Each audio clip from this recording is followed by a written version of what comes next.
Okay, अब हम बात करने वाले हैं ऐसे 220 के बारे में, जो बात करता है quality control for an audit of financial statement. ठीक है, कि आप जब ऑडिट कर रहे हो फाइनेंशियल स्टेटमेंट का, तब आपको कैसे क्वालिटी को कंट्रोल करना है उस बारे में। अब देखो, एज अ सीए आप कोई भी काम करोगे तो आप क्वालिटी तो इंश्योर करोगे ही, ठीक है। पर ये वाला जो ऐसे है वो स्पेसिफिक किसके ऊपर बात कर रहा है, तो वो स्पेसिफिक बात कर रहा है फाइनेंशियल स्टेटमेंट पे।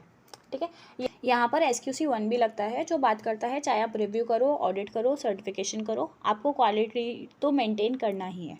ठीक है, तो क्वालिटी को इंश्योर करने के लिए आपके फर्म में क्या होना चाहिए, पॉलिसीज़ होने चाहिए, प्रोसीजर होना चाहिए। अब देखो, हम स्पेसिफिकली बात करने वाले हैं ऐसे 220 के ऊपर। आप एक ऑडिट फर्म हो, आप ऑडिट फर्म के एक पार्टनर हो, आप आपकी ऑडिट फर्म के पास कोई क्लाइंट आया, तो ऑडिट फर्म क्या करेगी, उस क्लाइंट को किसी ना किसी पार्टनर को असाइन कर देगी। ठीक है, अब तो उस क्लाइंट की ओवरऑल रिस्पॉन्सिबिलिटी किसकी हो जाएगी, तो वो आपकी हो जाएगी, क्योंकि आप उसके पार्टनर थे, आपको वो असाइन किया गया। ठीक है, तो आप एज अ पार्टनर जब कोई क्लाइंट आया या एज अ फर्म आप क्या चीज़ें, अब पार्टनर बात करते हैं, आप एज अ पार्टनर क्या चीज़ें चेक करोगे। ठीक है, तो आप देखोगे कि जो नया क्लाइंट आया वो क्या हमें एक्सेप्ट करना है, या जो एग्जिस्टिंग क्लाइंट आया क्या हमें उसको कंटिन्यू करना है या नहीं करना है। ठीक है, ये देखोगे। तो सबसे पहले तो आपको क्या करना पड़ेगा, प्री प्लानिंग एक्टिविटीज़ करनी पड़ेगी। प्री प्लानिंग मतलब ऑडिट लेने से पहले या ऑडिट स्टार्ट करने से पहले आपका क्या रहेगा वो सब। तो उस टाइम पे आप क्या क्या चीज़ें देखने जाओगे, तो सबसे पहले आप उसका बिजनेस देखोगे, क्लाइंट का, उसका मैनेजमेंट का स्ट्रक्चर देखोगे, आपने क्या उसने पहले वाले ऑडिटर से आप बात करोगे कि भाई उसने छोड़ा तो क्यों छोड़ा, क्या आपके मैनेजमेंट का और ओनर का जो भी है उनका इंटीग्रिटी का क्या था, उनका इंटीग्रिटी कैसा है, आप वो देखोगे। ठीक है, आप अपने हिसाब से देखोगे कि क्या आप इंडिपेंडेंट हो या नहीं हो, आप कर भी सकते हो उनका ऑडिट या नहीं, आप क्या एथिकल रिक्वायरमेंट को फुलफिल कर पाओगे, जैसे कॉन्फिडेंशियलिटी को मेंटेन कर पाओगे, क्या आप कॉम्पिटेंट हो, मतलब कॉम्पिटेंट का मतलब क्या, कि आप जिस क्लाइंट का ऑडिट करने जा रहे हो, क्या आपके पार्टनर के पास उस चीज़ का एक्सपीरियंस है, क्या आपके पास उसका एक्सपीरियंस है कि आप ऑडिट कर पाओ, क्या आपकी टीम के पास वो वाला एक्सपीरियंस है कि वो ऑडिट कर पाए, आप पहले का अपने जो भी पहले के ऑडिट रहे होंगे उनका एक्सपीरियंस देखोगे कि भाई कहीं ऐसा तो नहीं था, वहाँ पे कुछ फ्रॉड निकला था, ये था, तो वो सारी चीज़ें आप चेक करोगे। अब ये सब चेक करना भी किसका रिस्पॉन्सिबिलिटी है, तो ये सब चेक करना भी वो पार्टनर का ही रिस्पॉन्सिबिलिटी है जिसको असाइन किया था फर्म ने। तो वो पार्टनर को यहाँ क्या बोलते हैं, उसको बोला जाता है इंगेजमेंट पार्टनर। ठीक है, तो वो इंगेजमेंट पार्टनर चेक करेगा कि भाई ये सब चीज़ें फुलफिल हो रही हैं, ये सारे क्राइटेरियाज या नहीं हो रहे, हमारे पास टीम है या नहीं है। अगर टीम नहीं है तो टीम को कौन वो जाके टीम नहीं है तो टीम के का फिर क्या कराया जाएगा, HR डिपार्टमेंट से हायरिंग कराया जाएगा। ठीक है, तो अभी क्या है, हमारे पास चलो टीम आ गई, सब कुछ आ गई, तो क्या हम डायरेक्ट उसको क्लाइंट के यहाँ भेज दें, नहीं, हम क्लाइंट के पास नहीं भेजेंगे। हम क्या करेंगे, पहले उनको ट्रेन करेंगे, उनको बताएंगे कि भाई हमारी कंपनी की क्या पॉलिसीज़ हैं, क्या प्रोसीजर है, क्या क्या ऑडिट के मॉड्यूल्स हमें फॉलो करने होते हैं, क्या वो इंडिपेंडेंट ऑडिट टीम आपकी इंडिपेंडेंट है या नहीं है, वो एथिकल रिक्वायरमेंट को फुलफिल कर पाएगा या नहीं कर पाएगा, क्या कोई दूसरा एक्सपीरियंस जो कि पार्टनर के पास है वो उसको अपने टीम के साथ शेयर करेगा। हाँ, ये सब चीज़ करने के बाद आप बोल सकते हो कि हाँ हमारी टीम कॉम्पिटेंट है। ठीक है, तो अब आपकी टीम क्या है, अब आपकी टीम तैयार है क्लाइंट प्लेस पे जाने के लिए। तो क्लाइंट प्लेस पे जाने से पहले आपको क्या करना पड़ेगा, अपनी टीम को डिज़ाइन करना पड़ेगा। ऐसा तो है नहीं कि फर्म में जितने लोग हैं सब उठ के चले जाएंगे, नहीं ना। तो आप डिसाइड करोगे कि चलो हम एक सीनियर मैनेजर को भेजेंगे, एक मैनेजर को भेजेंगे, 2 असिस्टेंट मैनेजर को भेजेंगे, 5 लेट्स से स्टाफ अकाउंटेंट या फिर आर्टिकल असिस्टेंट को भेजेंगे। तो ये जो किया गया, ये इसको अपने क्या बोलेंगे कि हमने क्या करा, पूरा टीम को डिसाइड कर लिया कि हमारी ये टीम जाने वाली है। ठीक है, अब आपका क्या हुआ, काम चालू होगा। ठीक है, काम चालू होगा तो एज एन सीनियर मैनेजर की जिम्मेदारी है वो मैनेजर का काम चेक करे, मैनेजर की जिम्मेदारी है कि वो असिस्टेंट मैनेजर का काम चेक करे, असिस्टेंट मैनेजर है कि वो आर्टिकल असिस्टेंट का काम चेक करेगा। ठीक है, तो आपको क्या करना पड़ेगा, उनका काम चेक करते रहना है आपकी टीम का। एज वेल एज आप देखोगे कि भाई उनको कहीं पे कंसल्टेशन की ज़रूरत है, कि भाई जैसे फॉर एग्जांपल कहीं वैल्यूएशन कराना है, तो वैल्यूएशन के लिए किसी एक्सपर्ट के एक्सपर्ट का ज़रूरत पड़ने वाला है, तो आपकी जिम्मेदारी है कि आप वो उसको एक्सपर्ट उस टीम को प्रोवाइड कर पाओ। ठीक है, आफ्टर दैट जब आपका ऑडिट कंप्लीट हो जाएगा तो फिर पार्टनर की क्या जिम्मेदारी है, फिर पार्टनर चेक करेगा कि भाई क्या हमने sufficient and appropriate audit evidence इकट्ठे करे या नहीं करे, हम जो अपना ओपिनियन जिस भी बेसिस पे फ्रेम कर रहे हैं उसके लिए हमारे पास रीजनेबल एविडेंसेस हैं या नहीं है, हमने प्रॉपर्ली सारे डॉक्यूमेंटेशन करा या नहीं करा। ठीक है, क्या अब हम डायरेक्ट हम अगर अच्छा ये सारी चीज़ें हो गई तो क्या हम डायरेक्ट साइन करके दे देंगे, नहीं, आप अभी भी डायरेक्ट साइन करके नहीं दोगे। क्यों नहीं दोगे, देखो आप क्लाइंट है, आपने सब कुछ किया, सब कुछ ठीक है, पर देखो जैसे फॉर एग्जांपल आप किसी भी एक फर्म के आप एज अ पार्टनर काम कर रहे हो, अगर आप उस पर साइन करके दोगे ना तो वहाँ पे खाली आपका नाम नहीं जा रहा, वहाँ पे एज वेल एज उस फर्म का नाम भी जा रहा है। लेट्स से आपने एज अ पार्टनर और क्लाइंट ने मिलके लेट्स से कोई फ्रॉड कर लिया, तो साइन तो किसका हो रहा है, फर्म का भी साइन हो रहा है ना। तो अगर आप कुछ गलत करोगे तो उसमें फर्म का नाम भी खराब होगा इन फ्यूचर में जाके। तो इस सिचुएशन में फर्म भी चेक करेगा कि भाई आपने जो ऑडिट किया है वो सही किया है या नहीं किया, तो उसके लिए ही किया जाता है फर्म का रिव्यू। ठीक है, उसको क्या बोला जाता है, उसको बोला जाता है क्वालिटी कंट्रोल रिव्यू। ठीक है, तो जो ओवरऑल रिस्पॉन्सिबिलिटी थी किसकी, अपने ऑडिट की, वो किसकी थी, पार्टनर की थी। जो पार्टनर ने ऑडिट किया उसका रिव्यू हो रहा है, तो यहाँ पे दो जने आ गए। कौन आ गया, एक तो वो पार्टनर आ गया जिसने सारा काम किया, एज वेल एज यहाँ पे वो क्वालिटी रिव्यूअर आ गया जो क्या करने वाला है, आपका काम चेक करने वाला है। तो एज अ इंगेजमेंट पार्टनर आपको पता है कि आपका रिव्यू होने वाला है। ठीक है, तो आपके ऊपर क्या आ रही है, एडिशनल रिस्पॉन्सिबिलिटी आ रही है। मतलब पहले जो टीम का काम था, आपको हेल्प करना था, असिस्ट करना था, एक्सपर्ट ओपिनियन लेना था, वो सब चीज़ें तो आपको फुलफिल करनी है। अब आपके पास एक्स्ट्रा में रिस्पॉन्सिबिलिटी क्या आ गई कि आप तब तक साइन नहीं करके दोगे जब तक आपका क्वालिटी रिव्यूअर आपकी रिपोर्ट को चेक नहीं कर देता। ठीक है, देन सेकंड आप देखोगे कि भैया जो अपॉइंटमेंट हुआ है रिव्यूअर का वो हुआ या नहीं हुआ। क्या कोई ऐसा मैटर है जिसके ऊपर आपको अपने रिव्यूअर का हेल्प चाहिए, तो आप वो जाके उससे बात करोगे। आप पहले अपना ड्राफ्ट रिपोर्ट उनको चेक कराओगे कि भाई जो ड्राफ्ट रिपोर्ट है वो ठीक है या नहीं है।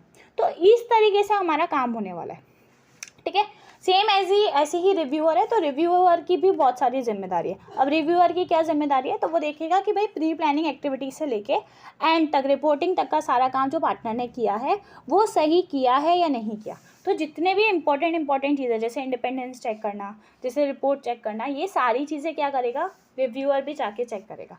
अगर रिव्यूअर को सब कुछ सही लगता है तो ही क्या होगा, ऑडिट रिपोर्ट को साइन किया जाएगा। ठीक है, पर अगर कभी भी ऐसा हो रहा है कि उन रिव्यूअर को और कुछ लग रहा है, इंगेजमेंट पार्टनर को कुछ और लग रहा है, तो उस केस में क्या होगा, उस केस में हम फर्म के पॉलिसीज़ को देखेंगे, जो फर्म का पॉलिसी बोलेगा उस हिसाब से हम एक्शन ले लेंगे। लेट्स से हमें साइन करने जाना है, अब ड्यू टू एनी रीज़न वो पार्टनर जो है उनकी लेट्स से डेथ हो गई, तो अब साइन कौन करेगा, तो जो भी ऑडिट फर्म है उसमें जो भी दूसरा पार्टनर है उसको असाइन कर दिया जाएगा, वो वाला क्लाइंट। ठीक है, तो क्या वो ऐसा बोले कि भाई पहले वाले पार्टनर ने तो पूरा ऑडिट किया था तो मैं डायरेक्ट साइन कर दूंगा, नहीं, वो डायरेक्ट साइन नहीं करेगा। जितना भी काम पुराने वाले ऑडिटर ने किया है, अब ये नए वाले जो भी पार्टनर है उसकी जिम्मेदारी है कि भाई वो पहले 2-4 दिन लगा के पहले वो सारे काम को चेक करेगा। कल को कुछ पकड़ा गया तो उसका नाम भी खराब होने वाला है, तो पहले क्या उसकी जिम्मेदारी है कि वो चेक करे, वो रिव्यू करे, उसके बाद ही जाके वो क्या करे, साइन करे। तो मेजर अगर हम बात करें तो हमारा ऐसे ये सब चीज़ों के बारे में बात करता है। तो लेट्स से अब हम बुक के कंटेंट से स्टार्ट करते हैं कि सबसे पहला पॉइंट जो हमारा ऐसे बोलता है वो क्या बोलता है, वो बोलता है acceptance and continuance of client relationship and audit engagement, कि भाई एक्सेप्ट करना है न्यू क्लाइंट या फिर कंटिन्यू करना है आपको ओल्ड क्लाइंट, उसके बारे में। तो जो एंगेजमेंट पार्टनर है वो क्या करेगा, एंगेजमेंट पार्टनर कौन, वही पार्टनर जिसको असाइन किया गया। ठीक है, वो क्या करेगा, वो अप्रोप्रिएट प्रोसीजर फॉलो करेगा। वो देखेगा कि भाई हमने जो एक्सेप्टेंस किया है, हमने जो कंटिन्यूएंस करा है क्लाइंट का, वो हमने एज पर प्रॉपर पॉलिसीज़ किया है या नहीं करा है। अच्छा, एज वेल एज जो हमारा एंगेजमेंट पार्टनर है उसको इन फ्यूचर में जाके कुछ ऐसा इन्फॉर्मेशन मिलता है जो अगर उसको पहले इन्फॉर्मेशन मिल गया होता ना तो वो क्लाइंट को एक्सेप्ट नहीं करता। अगर उसको कोई ऐसा इन्फॉर्मेशन मिल रहा है तो वो क्या करेगा, इस इन्फॉर्मेशन को जाके अपने फर्म को बताएगा। ठीक है, और फिर जो फर्म है और एंगेजमेंट पार्टनर है वो दोनों क्या करेंगे, उसके बाद वो इन्फॉर्मेशन के बेसिस पे वो क्या करेंगे, नेसेसरी एक्शन लेंगे। ठीक है, अब ऐसा कौन सा इन्फॉर्मेशन हो सकता है जिसके कारण उनको उनका डिसीजन चेंज हो जाए या उनको वो ऑडिट करने से अपने आप को विड्रॉ करना चाहें। तो जैसे फॉर एग्जांपल उनको जो क्लाइंट है, जो प्रमोटर है या जो कि मैनेजरियल पर्सन है, उसका इंटीग्रिटी पे डाउट हो जाए, या फिर उनको अपने जो भी कॉम्पिटेंसी है ऑफ द एंगेजमेंट टीम कि भाई वो ऑडिट एंगेजमेंट कर पाएंगे या नहीं कर पाएंगे, उसके ऊपर उनको डाउट हो रहा है कि भाई उनके पास प्रॉपर कैपेबिलिटीज़ है या नहीं है, उनके पास टाइम एंड रिसोर्सेज है या नहीं है वो, या फिर जो फर्म है वो फर्म या फिर जो एंगेजमेंट पार्टनर है वो जो भी एथिकल रिक्वायरमेंट्स हैं उनको वो फुलफिल कर पाएंगे या नहीं कर पाएंगे। तो ये कुछ रीजंस हैं जिनके कारण क्या कर सकता है, फर्म विड्रॉ कर सकता है फ्रॉम दैट पर्टिकुलर ऑडिट का एंगेजमेंट। ठीक है, अब जब आप इवेल्युएट करोगे क्लाइंट का इंटीग्रिटी, मतलब जब आप बोला था ना प्री प्लानिंग एक्टिविटीज़ में हम क्लाइंट को भी देखने जाते हैं, क्लाइंट के बारे में भी देखने जाते हैं, तो उस टाइम पे हम क्या क्या चीज़ें देखेंगे। तो सबसे पहले हम देखेंगे कि भाई जो क्लाइंट है वो कैसा बिजनेस करता है, उसका क्या बिजनेस प्रैक्टिसेस है, क्या ऑपरेशन है। ठीक है, सेकेंड हम देखेंगे क्लाइंट का क्या एटीट्यूड है। ठीक है, क्लाइंट के जो ओनर हैं, जो KMP हैं, जो TCWG हैं, उन लोगों का क्या एटीट्यूड है, वो उनके यहाँ पे कैसा इंटरनल कंट्रोल का इन्वायरमेंट है, वो लोग कैसे AS को डील करते हैं, क्या उनकी फर्म, उनका कंपनी ऐसा तो नहीं है वो जो ऐसा चाहता हो कि भाई हम कम से कम ऑडिट फीस में अपना पूरा ऑडिट करा लें, क्या वो ऐसा तो उनका थिंकिंग नहीं है, या फिर कोई ऐसा हमारे ऊपर लिमिटेशन तो नहीं लगाना चाह रहे हैं on the scope of the work, क्या जो क्लाइंट है वो मनी लॉन्ड्रिंग में तो इंक्लूडेड नहीं है, या फिर कोई दूसरी क्रिमिनल एक्टिविटीज़ में तो अपने इन्वॉल्व नहीं है। वो देखेंगे कि जो एंगेजमेंट पार्टनर है वो देखने जाएगा कि भाई उन्होंने अपने प्रीवियस वाले ऑडिटर को रीअपॉइंटमेंट क्यों नहीं किया, मतलब वो सारी चीज़ें हमें क्या करनी पड़ेंगी, चेक करनी पड़ेंगी। उसके बाद ही जाके अपने क्या करते हैं, अपने जाके किसी भी फर्म का ऑडिट एक्सेप्ट करते हैं। अच्छा, ये सारी चीज़ें तो हमने किसके लिए देखी, ये सारी चीज़ें हमने क्लाइंट के पॉइंट ऑफ व्यू से देखी। क्या हमें हमारे हिसाब से भी कुछ ना कुछ देखना पड़ेगा? हाँ, फर्म के पॉइंट ऑफ व्यू से भी हमें चेक करना पड़ेगा। क्या भाई हमारे पास नॉलेज है जिस इंडस्ट्री का हम ऑडिट करने जा रहे हैं, क्या हमारे पास एक्सपीरियंस है उधर का, कि हमारे पास ऐसे लोग अवेलेबल हैं जिनके पास एक्सपीरियंस हो कि वो उस पर्टिकुलर फील्ड का ऑडिट कर पाएँ, क्या हमें पता है वहाँ पे क्या क्या रेगुलेटरी और फिर रिपोर्टिंग रिक्वायरमेंट लगती है, क्या हमारे पास प्रॉपर बंदे हैं, सफिशिएंट लोग हैं जो जाके उसका ऑडिट कर पाए, क्या अगर किसी एक्सपर्ट की ज़रूरत पड़ेगी तो क्या कोई एक्सपर्ट अवेलेबल है, क्या हम एलिजिबल हैं वहाँ को ऑडिट करने के लिए, क्या हम रिपोर्टिंग डेडलाइन के हिसाब से क्या हम डेडलाइन के हिसाब से अपने रिपोर्ट्स को दे पाएंगे। ये सब चीज़ें हम चेक करने जाएंगे किसके हिसाब से, ये सब चीज़ें हम चेक करने जाएंगे अपने हिसाब से। तो हमने सबसे पहले देखा कि आपको एक्सेप्ट करना है, एक्सेप्ट करने के बाद आपको क्लाइंट के हिसाब से कुछ चीज़ें आपको एक्सेप्ट करना है, तो कब एक्सेप्ट करना है। उसके बाद हमने देखा कि क्लाइंट के हिसाब से आपको कुछ चीज़ें देखनी है, फिर आपने देखा आपको अपने फर्म के हिसाब से कुछ चीज़ें देखनी है। ठीक है क्या, फिर उसके बाद आपको क्या करना है, आपको क्वालिटी को इम्प्रूव करने के लिए फर्म का कुछ फोकस एरिया होना चाहिए। ठीक है, तो उनको कहाँ पे फोकस करना है। सबसे पहले जो फर्म है ना वो असाइन कर दे कि भाई उसके मैनेजमेंट की रिस्पॉन्सिबिलिटी, कि भाई कौन इंसान किस काम के लिए रिस्पॉन्सिबल है, ताकि कहीं पे भी ओवरराइड ना हो। ठीक है, और क्वालिटी पे फ़र्क ना पड़े। सेकेंड, फर्म के पास प्रॉपर ऐसे पॉलिसीज़ और प्रोसीजर होने चाहिए कि भाई वो किस बेसिस पे परफॉर्मेंस को एवेल्युएट करेगा, किस बेसिस पे कंपनसेशन डिसाइड करेगा, किस बेसिस पे प्रमोशन देगा। ठीक है, ये उसके पास प्रॉपरली डिज़ाइन किया जाए। ठीक है, किसकी बात हो रही है यहाँ, फर्म की बात हो रही है। फर्म मतलब दैट CA फर्म जो ऑडिट करने वाला है। ठीक है, एज वेल एज फर्म के पास सफिशिएंट रिसोर्सेज होने चाहिए। उसके लिए उन्होंने क्या करा है कि भाई उनके पास वो सफिशिएंट रिसोर्सेज हैं या नहीं है, उसको वो प्रॉपरली उसको डेवलप कैसे करते हैं, उसको डॉक्यूमेंट कैसे करते हैं, उनको सपोर्ट कैसे करते हैं, उसके लिए भी उन्होंने क्या उन रिसोर्सेज के क्वालिटी कंट्रोल के लिए उन्होंने क्या पॉलिसीज़ एंड प्रोसीजर बना के रखे हैं, उनके पास वो भी होना चाहिए। ठीक है, ये क्वालिटी को ध्यान में रखना है। कौन क्वालिटी को ध्यान में रख रहा है, फर्म क्वालिटी को ध्यान में रखिए। तो क्वालिटी को ध्यान में रखने के लिए फर्म को क्या क्या करना है तो वो बोला हुआ है। ठीक है, अब ये सब हुआ। अब इसके बाद क्या करेंगे, इसके बाद अगर हमारे पास लोग नहीं है, जिन लोगों से हमें ऑडिट कराना है वो लोग ही नहीं है, तो हम किसके पास जाएंगे, HR वालों के पास जाएंगे। हम जो फर्म है ना उसके पास ऐसा प्रॉपर पॉलिसी प्रोसीजर होना चाहिए जिसके बेसिस पे हम ये अश्योरेंस ड्रॉ कर पाएँ कि हमारे पास सफिशिएंट पर्सनल हैं जो कैपेबल है, जो कॉम्पिटेंट है और जो कमिटमेंट है, जिनके पास कमिटमेंट है कि भाई वो एथिकल प्रिंसिपल के साथ काम करने वाले हैं। ठीक है, और वो सारे प्रोफेशनल स्टैंडर्ड, रेगुलेटरी रिक्वायरमेंट और लीगल रिक्वायरमेंट को फुलफिल करेंगे। कौन होना चाहिए, तो फर्म के पास एंगेजमेंट पार्टनर भी होने चाहिए ऐसे, और ऐसा टीम भी होना चाहिए। तो ये जब पॉलिसीज एंड प्रोसीजर जब वो फ्रेम कर रहे होंगे उस टाइम पर उनको क्या ध्यान रखना है, तो उनको ध्यान में रखना है कि भाई क्या आइडेंटिटी है और क्या रोल है एंगेजमेंट पार्टनर की, और वो चीज़ क्लियर होनी चाहिए किसके साथ, वो चीज़ कम्युनिकेट होनी चाहिए किसके साथ, मैनेजमेंट और दोस्त चार्ज विद गवर्नेंस के साथ। एंगेजमेंट पार्टनर के पास proper capabilities, competence, authority, time होना चाहिए कि भाई वो उस पर्टिकुलर काम को परफॉर्म कर पाए। एज वेल एज जो भी रिस्पॉन्सिबिलिटी है ना एंगेजमेंट पार्टनर की, वो क्या है, आपने एंगेजमेंट पार्टनर को बता दें। कौन, फर्म अपने एंगेजमेंट पार्टनर को बता दे कि भाई आपको जाके ये काम करना है। ठीक है, तो ये सारी चीज़ें क्या है, HR पॉलिसी में आपको इतनी बातें आपको पता चलनी चाहिए, ठीक है। जब आप HR पॉलिसीज़ को फ्रेम कर रहे हो तो आपको कुछ इश्यूज़ हैं जो आपको बता देने हैं कि भाई हम जो भी रिक्रूटमेंट है वो किस हिसाब से करते हैं, तो नेक्स्ट हम एवेल्यूएशन किस हिसाब से करते हैं, कैपेबिलिटीज़ क्या देखते हैं, कॉम्पिटेंस क्या देखते हैं, करियर डेवलपमेंट कैसे होगा, प्रमोशन कैसे होगा, कंपनसेशन कैसे दिया जाएगा, पर्सनल नीड्स का एस्टिमेशन कैसे होगा, ठीक है।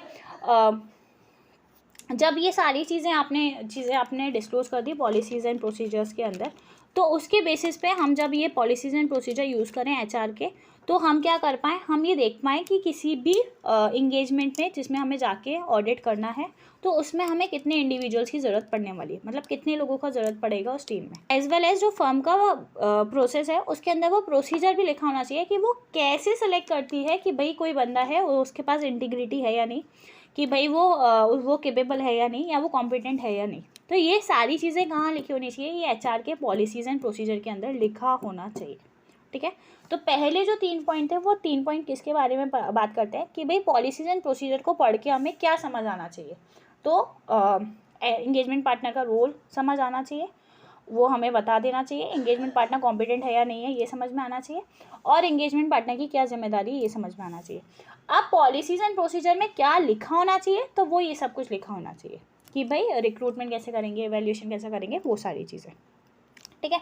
अब आपने टीम डिसाइड कर ली, आपके पास इंगेजमेंट पार्टनर है, आपने टीम डिसाइड कर ली, तो अब आप क्या करोगे, अब आप ये देखोगे क्या भाई हमारे जो इंगेजमेंट टीम है वो इंगेजमेंट टीम क्या वो ऑडिट करने के काबिल है या नहीं है, ठीक है। तो आप क्या करने वाले हो कि भाई जो मेरी इंगेजमेंट टीम है या फिर जो बाहर के हम एक्सपर्ट्स लेने वाले हैं, एनी ऑडिटर एक्सपर्ट जो कि इंगेजमेंट टीम का पार्ट नहीं है, वो मिलकर क्या वो ऑडिट एंगेजमेंट को परफॉर्म कर पाएंगे, नहीं कर पाएंगे, क्या वो ऑडिट रिपोर्ट को इशू कर पाएंगे, नहीं कर पाएंगे, जो भी स्टैंडर्ड्स लग रहे हैं, जो भी रिक्वायरमेंट लग रहा है वो सारा फुलफिल हो पाएगा या नहीं हो पाएगा।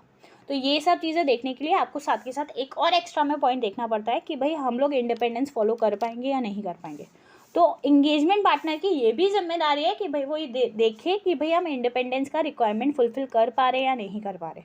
तो वो क्या करेगा, ऐसे सर्कमस्टेंसेस देखेगा, आइडेंटिफाई करेगा कि भाई कोई ऐसा सर्कमस्टेंसेस तो नहीं है या जिससे हमारे इंडिपेंडेंस को थ्रेट हो, ठीक है, क्या हमारे पास रेलिवेंट सारा इन्फॉर्मेशन है या नहीं।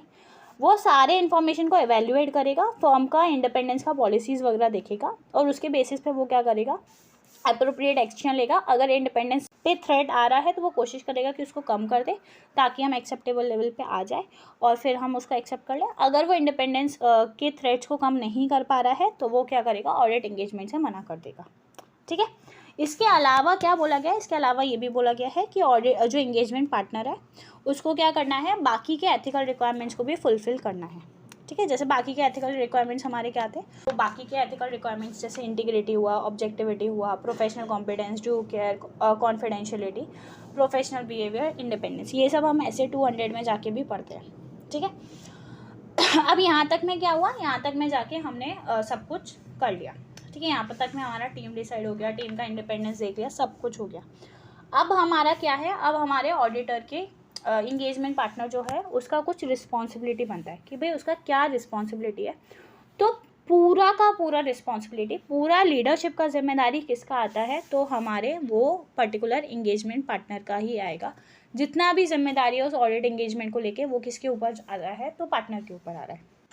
क्योंकि जिम्मेदारी पार्टनर का है तो पार्टनर को क्या करना रहेगा, अपने इंगेजमेंट टीम को बोल के रखना पड़ेगा कि भाई आपको क्या करना है, सारे प्रोफेशनल स्टैंडर्ड्स को कंप्लाई करना है, सारे लीगल रिक्वायरमेंट को कंप्लाई करना है, फर्म का जो भी क्वालिटी कंट्रोल का पॉलिसीज़ है वो आपको कंप्लाई करना है, आपको ऑडिट रिपोर्ट के टाइम पे क्या बेसिस है आपका इशू करने का, वो पूरा अप्रोप्रिएट उसका रीज़न होना चाहिए।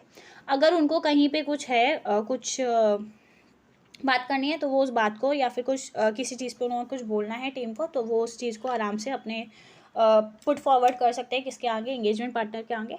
और उनको ये क्लियरली मेंशन करके रखना है कि भाई जो क्वालिटी है वो बहुत ज़रूरी है, क्वालिटी में कुछ भी ऊपर नीचे नहीं चलेगा, ठीक है। तो ये सारी चीज़ें बता के आपको अपने इंगेजमेंट टीम को क्या कर लेना है, पूरा तैयार कर लेना है। अब इंगेजमेंट टीम तैयार हो गई, अब टीम क्या करेगी, क्लाइंट के यहाँ जाएगी, तो उसके आगे का प्रोसेस क्या होगा। तो जब इंगेजमेंट टीम जाएगी तो इंगेजमेंट पार्टनर जो है उसकी कुछ जिम्मेदारियां रहेंगी। क्या जिम्मेदारियां रहेंगी, सबसे पहले उसको डायरेक्शन करना है, उसको सुपरवाइज करना है और उसको परफॉर्म करना है। क्या करना है? डायरेक्शन, सुपरविजन एंड परफॉर्मेंस करना है। किसका? ऑडिट एंगेजमेंट का, as per the standards, regulatory and legal requirement. और जो रिपोर्ट इशू करनी है उसको वो प्रॉपर रिपोर्ट इशू करनी है डिपेंडिंग अपॉन द सर्कमस्टेंसेस। उसको रिव्यू क्या करना है? उनको ऑडिटर एंगेजमेंट पार्टनर को रिव्यू करना है कि भाई जो भी काम है वो पॉलिसीज़ एंड प्रोसीजर के, फर्म के जो भी पॉलिसीज़ एंड प्रोसीजर है उसके हिसाब से हो रहे हैं। और जब आप ऑडिट रिपोर्ट साइन करोगे उससे पहले या उस समय पे आपने क्या करे हैं? ऑडिट एविडेंस इकट्ठे कर लिए हैं ताकि आप कंक्लूजन ड्रॉ कर पाओ कि आपको क्या ऑडिट रिपोर्ट देनी है। As well as engagement partner चाहे तो कंसल्टेशन कर सकता है। कंसल्टेशन किसके ऊपर? आपको कोई चीज़ है किसी चीज़ के ऊपर आपको एक्सपर्ट का एडवाइस चाहिए तो आप वो जाके ले सकते हो, ठीक है। उसको कंसल्टेशन करना है अपने टीम के अंदर भी, एज वेल एज जो अदर है, जैसे एक्सपर्ट वाला है तो उसके साथ भी वो कंसल्टेशन करेगा। तो जो कंसल्टेशन लिया है, जो डिसीजन लिया था पार्टी ने या एक्सपर्ट ने, वो डिसीजन के साथ आपने अग्री किया या नहीं करा, और इसके बाद जो भी कंक्लूजन आपने ड्रॉ करा वो एज पर कंसल्टेशन किया या नहीं किया, ये सारी चीज़ें रिव्यू करना, ये सारी चीज़ें चेक करना, ये सारी चीज़ें किसकी जिम्मेदारी है? तो ये एंगेजमेंट पार्टनर की जिम्मेदारी है। As well as engagement partner को क्या करना है? उसको क्वालिटी कंट्रोल के लिए भी ध्यान में रखना है। तो यहाँ पे क्या बोला गया है? तो यहाँ पे नेक्स्ट बोला गया है कि भाई पार्टनर की कुछ एडिशनल जिम्मेदारियाँ हैं related to what? Quality control. तो सबसे पहले उसको क्या देखना है? उसको ये पार्टनर को ये देखना है कि भाई क्वालिटी कंट्रोल रिव्यूअर अपॉइंट हुआ है या नहीं हुआ है, ठीक है, फर्स्ट पॉइंट। दूसरा, अगर कुछ भी सिग्निफिकेंट मैटर्स उसको ज़रूरत पड़ती है तो वो क्वालिटी कंट्रोल रिव्यूअर के साथ डिस्कस करेगा। तीसरा, वो जब तक रिपोर्ट साइन नहीं करेगा जब तक वो रिव्यू कंप्लीट नहीं हो जाएगा, ठीक है। ये किसकी जिम्मेदारी हो गई? ये तीनों जिम्मेदारी हो गई हमारे एंगेजमेंट पार्टनर की। अगर वो अगर उसके ऊपर क्वालिटी रिव्यू का कंडीशन लग रहा है तो वो क्वालिटी कंट्रोल रिव्यू का कंडीशन लग रहा है तो वो स्पेसिफिकली यहाँ पे लिस्टेड वर्ड इसलिए यूज़ किया गया है क्योंकि लिस्टेड वाले क्लाइंट के अंदर हमारा रिस्क ज़्यादा होता है, इसलिए पॉइंट लिस्टेड एंटिटी के हिसाब से फ्रेम करे गए। ये सारी जिम्मेदारियाँ किसकी बोली गई थी? ये बोली गई थी हमारे पार्टनर की, एंगेजमेंट पार्टनर की। ऐसे ही सेम कुछ जिम्मेदारियाँ किसकी होंगी? हमारे एंगेजमेंट क्वालिटी कंट्रोल रिव्यूअर की, जो क्या करने वाला है? एंगेजमेंट पार्टनर का काम रिव्यू करने वाला है। तो उनकी क्या जिम्मेदारी है? तो उनकी जिम्मेदारी है कि भाई जो भी सिग्निफिकेंट मैटर्स है उनके ऊपर डिस्कशन करना है, उनको रिव्यू करना है। जो भी फाइनेंशियल स्टेटमेंट और रिपोर्ट अपने एंगेजमेंट पार्टनर ने बनाया वो, उनको सारे डॉक्यूमेंट्स को रिव्यू करना है। उनको चेक करना है कि भाई जो ऑडिट रिपोर्ट बनी है उसके ऊपर जो ओपिनियन दिया गया है उसका कंक्लूजन सही से बैठा है या नहीं, मतलब जो डॉक्यूमेंट है उसी के बेसिस पे कंक्लूजन बना है या नहीं बना है। उनको इंडिपेंडेंस जाके चेक करनी है। उनको देखना है कि भाई जब वो एंगेजमेंट कर रहे थे उस टाइम पे क्या कोई सिग्निफिकेंट रिस्क आया था, अगर सिग्निफिकेंट रिस्क आया था तो उसके ऊपर जजमेंट कैसे लिया गया, मटेरियलिटी को ध्यान में रखा नहीं गया, सिग्निफिकेंट रिस्क को कैसे डील किया गया, वो सारी चीज़ें वो चेक करेंगे। एज वेल एज अगर बाहर से कोई आपने कंसल्टेशन लिया है तो उनका क्या कंक्लूजन आया था, वो कंक्लूजन आपने अप्लाई किया नहीं करा। कोई भी अगर आपके पास कोई ऐसी कोई चीज़ थी जो आपको मैनेजमेंट से डिस्कस करनी थी या TCWG से डिस्कस करनी थी तो आपने की या नहीं की, आपने प्रॉपर सारा चीज़ों को डॉक्यूमेंट किया या नहीं किया, या जो चीज़ें आपने डॉक्यूमेंट करी है वो चीज़ें दिखा तो रही है ना कि आपने काम जो किया है वो प्रॉपर वो काम ही दिखा रहा है ना, वो डॉक्यूमेंटेशन या नहीं दिखा रहा है, वो सारी चीज़ें आपको क्या करनी है। हमने पहली बात की, अगर कभी भी एंगेजमेंट पार्टनर और हमारे अगर रिव्यूअर के बीच में मिसमैच आ रहा है तो जो भी फर्म का पॉलिसीज प्रोसीजर होगा वो हम फॉलो कर लेंगे। ये सारे पॉइंट्स किसके पॉइंट ऑफ व्यू से, ये सारी चीज़ें किसके पॉइंट ऑफ व्यू से बोली गई है? तो रिव्यूअर के पॉइंट ऑफ व्यू से बोली गई है, ठीक है। अब क्वालिटी कंट्रोल रिव्यूअर जो है वो जब रिव्यू कर रहा होगा तो जो उसको क्या क्या चीज़ें देखना है? भाई सेम चीज़ें देखनी है, जो चीज़ें उधर देखी गई थी वही यहाँ देखेंगे। क्या कि भाई हमारे सारे प्रोफेशनल स्टैंडर्ड कंप्लाई हुए नहीं हुए, रेगुलेटरी लीगल रिक्वायरमेंट कंप्लाई हुई नहीं हुई, सिग्निफिकेंट मैटर्स को कंसिडर किया गया नहीं किया गया, कंसल्टेशन लिया गया नहीं लिया गया, नेचर टाइमिंग एक्सटेंड तो क्या हमें चेंज नहीं करना पड़ रहा है।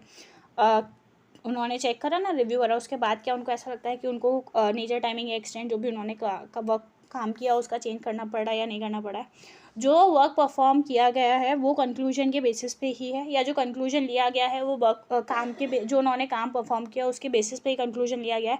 उन्होंने सारी चीज़ को प्रॉपर्ली डॉक्यूमेंट कर रखा है या नहीं कर रखा है, जो एविडेंस ऑब्टेन करे हैं क्या वो sufficient and appropriate audit evidence है या नहीं है, क्या जो ऑब्जेक्टिव था एंगेजमेंट जो हमारे ये ऑडिट एंगेजमेंट का वो अचीव हुआ या नहीं हुआ। ये सारी चीज़ क्या करनी है? ये सारी चीज़ों को रिव्यू करने जाना है, ठीक है। इसके बाद क्या बोला है, इसके बाद कुछ चीज़ों को मॉनिटर भी करना है। क्या चीज़ों को मॉनिटर करना है, तो जैसे सबसे पहले कि भाई जो क्वालिटी कंट्रोल सिस्टम है वो प्रॉपर्ली डिज़ाइन है, इफेक्टिवली काम कर रहा है या नहीं कर रहा है, इम्प्लीमेंट है या नहीं है। जो क्वालिटी कंट्रोल का सिस्टम है वो टाइम टू टाइम डेवलप होता है या नहीं होता है एज़ पर दी स्टैंडर्ड लीगल रिक्वायरमेंट, जो कि टाइम टू टाइम पे चेंज होते हैं। क्या आपने जो जिम्मेदारी दे रखी है वो प्रॉपर ऐसे इंसान को दे रखी है जिसके पास उसका प्रॉपर एक्सपीरियंस हो, उसके पास उसका अथॉरिटी हो। अगर कोई कंप्लेन आती है रिलेटेड टू क्वालिटी कंट्रोल, तो आप उसको कैसे डील करते हो, ठीक है। फर्म से कोई कंप्लेन आई, फर्म के बाहर से कोई कंप्लेन आई, तो वो कैसे डील करोगे। अगर कोई इंसान क्वालिटी कंट्रोल के पॉलिसीज़ को कंप्लाई नहीं कर पा रहा, तो आप उसको कैसे ठीक करोगे, उसके लिए क्या एक्शन परफॉर्म करोगे, ठीक है। अगर कोई डेफिशिएंसी निकली, वो आपने जो क्वालिटी कंट्रोल का प्रोसीजर बना के रखा है, तो उसके अगेंस्ट में आप क्या एक्शन लेने वाले हो। ये सारी चीज़ें क्या है, आपके जो क्वालिटी कंट्रोल का एंगेजमेंट है उस टाइम पे आप क्या करोगे, मॉनिटर करोगे, किन किन फैक्टर्स को ध्यान में रखोगे, तो ये सारे फैक्टर्स को आप ध्यान में रखोगे, ठीक है। अब ऑडिटर की जिम्मेदारी है, जितना भी ये सारा उसने काम किया उसको क्या करना है, डॉक्यूमेंट करना है। क्या क्या डॉक्यूमेंट करेगा कि भाई जब वो एथिकल रिक्वायरमेंट को कंप्लाई कर रहा था तो उन्होंने क्या क्या इश्यूज़ को आइडेंटिफाई करा, तो उनको रिजॉल्व कैसे करा। कंक्लूजन जो है कि भाई मैं इंडिपेंडेंट हूँ या नहीं हूँ, वो किस बेसिस पे फ्रेम किया। क्या हमें क्लाइंट को एक्सेप्ट करना है या कंटिन्यू करना है, ये किस बेसिस पे कंक्लूजन ड्रॉ किया। फिर अगर हमने कंसल्टेशन लिया है बाहर से, तो वो हमने अप्लाई किया या नहीं करा। ये जिम्मेदारी किसकी है, ये डॉक्यूमेंट किसको करना है, ऑडिटर को करना है, इंगेजमेंट पार्टनर को करना है। इसके अलावा रिव्यूअर को भी कुछ चीज़ें डॉक्यूमेंट करनी है कि भाई उन्होंने कैसे इंगेजमेंट क्वालिटी कंट्रोल को रिव्यू के प्रोसेस को फॉलो किया। दूसरा कि भाई जो इंगेजमेंट क्वालिटी रिव्यू है वो उनके ऑडिट रिपोर्ट के डेट से पहले कंप्लीट हो जाना चाहिए, क्योंकि पहले रिव्यू होगा, जब फाइनल हो गया कि हाँ सब कुछ ठीक है, उसके बाद ही ऑडिट रिपोर्ट साइन होता है। और अगर रिव्यूअर जो है वो कोई भी अनसॉल्व मैटर से नॉट अवेयर है, ठीक है। ये सारी चीज़ें उन्हें क्या करनी है, इंश्योर करनी है। इसके अलावा क्वालिटी कंट्रोल को मेंटेन करने के लिए और भी कुछ मैकेनिज्म है, जैसे पीयर रिव्यू बोर्ड ICI बनाता है, ताकि वो इंश्योर कर पाए कि भाई जो भी फर्म है वो क्या कर रही है, टेक्निकल, प्रोफेशनल और एथिकल स्टैंडर्ड्स को कंप्लाई कर रही है। प्रॉपर सिस्टम है फर्म्स के पास, ताकि वो क्या कर सके, क्वालिटी मेंटेन कर पाए अश्योरेंस सर्विसेज की। तो पीयर रिव्यू बेसिकली क्या है, मतलब एक फर्म जाके दूसरे फर्म का रिव्यू करती है, दैट इज़ पीयर रिव्यू। तो इधर क्या होने वाला है, पीयर रिव्यू में हमें एक बेसिकली क्या है, एग्जामिनेशन हो रहा है या रिव्यू हो रहा है किसका, सिस्टम्स का या फिर प्रोसीजर्स का। किन के सिस्टम्स और प्रोसीजर को हम एग्जामिन करते हैं, तो प्रैक्टिस यूनिट क्या होता है, वो CA फर्म। और जाके हम चेक क्या करते हैं कि भाई जो क्वालिटी है वो मेंटेन हो रही है अश्योरेंस सर्विसेज का या नहीं मेंटेन हो रहा है, क्या हम प्रॉपर टेक्निकल, प्रोफेशनल और एथिकल स्टैंडर्ड्स को फुलफिल कर रहे हैं या फिर रेगुलेटरी रिक्वायरमेंट को फुलफिल कर रहे हैं या नहीं कर रहे हैं, ठीक है। जो जाके ये सारी चीज़ें चेक करता है उसको बोला जाता है पीयर रिव्यूअर। वो एक पीयर रिव्यू का सर्टिफिकेट देता है। अगर जो रिपोर्ट आई है पीयर रिव्यू की वो क्वालिफाइड रिपोर्ट आई है, तो प्रैक्टिसिंग यूनिट को वो CA फर्म को बता दिया जाएगा कि भाई आपके यहाँ पे ये प्रॉब्लम है, रीजंस बताए जाएंगे और बोला जाएगा कि आपकी रिपोर्ट ऐसे है। फिर उनका बाद में दोबारा से एक बार और रिव्यू कराया जाएगा, जिसको बोला जाता है फॉलो ऑन रिव्यू, ठीक है। ये पहला एक ऑप्शन है क्वालिटी कंट्रोल को चेक करने के लिए। दूसरा ऑप्शन क्या है, क्वालिटी रिव्यू बोर्ड, जो कौन बनाता है, जो सेंट्रल गवर्नमेंट बनाता है, किसके साथ मिलके, ICI के साथ मिलके। उनका काम भी क्या है, उनका काम भी है काउंसिल को रिकमेंडेशन देना, ICI काउंसिल को, कि क्वालिटी कैसे मेंटेन कर सकते हैं वो अपने मेंबर की। देन सेकंड है उनका क्या है कि वो रिव्यू करेंगे जो भी सर्विसेज उनके मेंबर, ICI के मेंबर जो सर्विसेज प्रोवाइड कर रहे हैं उनका रिव्यू करना ऑडिट से रिलेटेड। और तीसरा गाइड करना मेंबर्स को ICI के, सो दैट जो क्वालिटी है सर्विसेज का वो इम्प्रूव हो पाए। तो पहला था पीयर रिव्यू जो ICI के द्वारा होता है, एंड सेकंड है क्वालिटी रिव्यू जो सेंट्रल गवर्नमेंट के द्वारा होता है। तीसरा है नफ्रा क्या है हमारा, कंपनीज एक्ट के अंदर जो बना है कि भाई हमने जो भी काम कर रहे हैं, जो भी कंपनीज़ हैं, वो स्टैंडर्ड्स, अकाउंटिंग स्टैंडर्ड और स्टैंडर्ड्स ऑन ऑडिटिंग के हिसाब से हो रहे हैं या नहीं हो रहे हैं, क्वालिटी मेंटेन हो रही है या नहीं हो रही है। नफरा चाहे तो इन्वेस्टिगेशन भी कर सकता है कुछ कंपनीज़ के ऊपर, और उनके पास ये पावर है। और मेन उनका क्या है कि जो भी लिस्टेड कंपनीज़ हैं उनके ऑडिट के टाइम पे क्या होना चाहिए, क्वालिटी मेंटेन होना चाहिए।